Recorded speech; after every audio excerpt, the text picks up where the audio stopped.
Nous démarrons cette édition par les assemblées générales ordinaires. Ce week-end, plusieurs fédérations sportives étaient en assemblée générale. La Fédération ivoirienne de handball, dirigée par le docteur Aboubakar Karaboué, a tenu son assemblée générale ordinaire de l'exercice 2023 le samedi 2 mars 2024 au centre ivoiro-coréen Alassane Ouattara, 6 à Cocody. 59 clubs sur 104 ont pris part à cette assemblée générale ordinaire. À l'issue de cette AGO, les nouveaux tests de la fédération sont entrés en vigueur conformément aux statuts et règlements intérieurs. La direction générale des sports et de la vie fédérale a été représentée par M. Touré Mamadou. Le dimanche 3 mars 2024, la Fédération ivoirienne de badminton de Honoré Zolobé a organisé son assemblée générale ordinaire de l'exercice 2023. Sur 30 membres représentants, 14 ont répondu à l'appel. Il y a eu l'appel des délégués à jour de leur cotisation, vérification des mandats et émargement, vérification du quorum, rapport d'activité 2023 du secrétaire général, rapport financier 2023, rapport du commissaire au compte, vote du quitus, programme d'activité 2024, budget prévisionnel de l'année 2024 et les divers ont été les différentes articulations de cette assemblée générale. Monsieur Assi, point focal, a représenté la direction générale des sports et de la vie fédérale. Tennis de table. La Fédération ivoirienne de tennis de table a organisé le samedi 2 mars 2024 le championnat national Poussin-Poussine Benjamin Tour 1 au lycée classique d'Abidjan dans la salle Alain Mondiaux. Le nombre de participants Poussin-Poussine était de 55,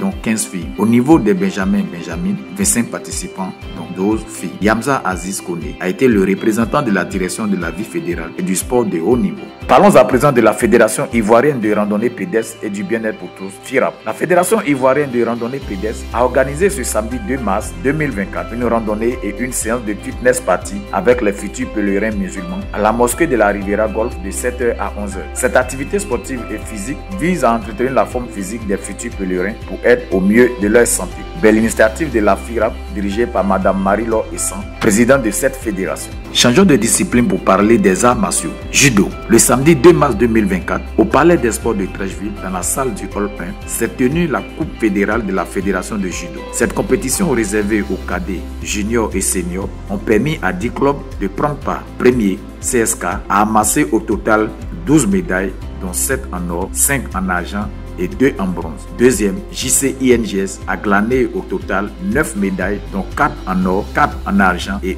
1 en bronze. Troisième, JC SOA a eu au total 6 médailles, dont 2 en or, 2 en argent et 2 en bronze. Monsieur Monzouaboué a représenté la direction générale des sports et de la vie fédérale. Restons toujours en arts martiaux pour parler de Voco-Truyen. La Fédération ivoirienne de Voco-Truyen a organisé la compétition technique et le test de sélection dans toutes les catégories au centre culturel d'Abobo Baouli le samedi 2 mars 2024. Plusieurs clubs venus d'Abidjan et de l'intérieur du pays ont participé à cette compétition. C'est dans une bonne ambiance que s'est déroulée cette compétition. La 13e édition des Jeux africains. La délégation de la Fédération ivoirienne de tennis de table est arrivée à Accra, au Ghana, pour prendre part à la 13e édition des Jeux africains. Le coach Victorien Conan et ses poulains sont les premiers à atterrir sur le sol ghanéen sur les 9 disciplines qui représenteront la Côte d'Ivoire. Pour rappel, cette 13e édition des Jeux africains se tiendra du 8 au 23 mars 2024 à Accra, au Ghana. Terminons avec cette bonne nouvelle pour le Bénin en athlétisme. Mondiaux d'athlétisme en salle. La béninoise Noélie Yarigo remporte le bronze sur 800 mètres. Deuxième de sa demi-finale la veille en battant son meilleur chrono 7:16. Noélie Yarigo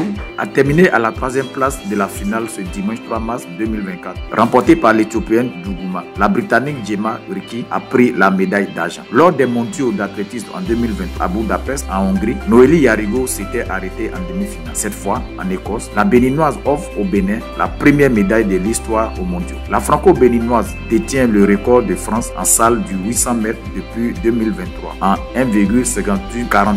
À 38 ans, après de nombreuses années d'attente, Noélie Yarigo, seul représentant du Bénin dans cette 19e édition des championnats du monde en salle, goûte enfin l'ivresse d'un podium international. Donnez tout pour le Bénin. J'ai été vraiment lucide dans cette course. Soit cela allait partir vite, soit cela allait être une course tactique. Mais je me suis préparé mentalement parce que cette médaille, je la voulais. Quelle que soit la couleur, a confié Noélie Yarigo au micro de notre confrère de RFI. Félicitations à la sprinteuse béninoise qui offre cette médaille à son pays, le Bénin. C'est tout pour aujourd'hui. Merci de nous avoir suivis. On se donne rendez-vous pour le lundi prochain. À très bientôt.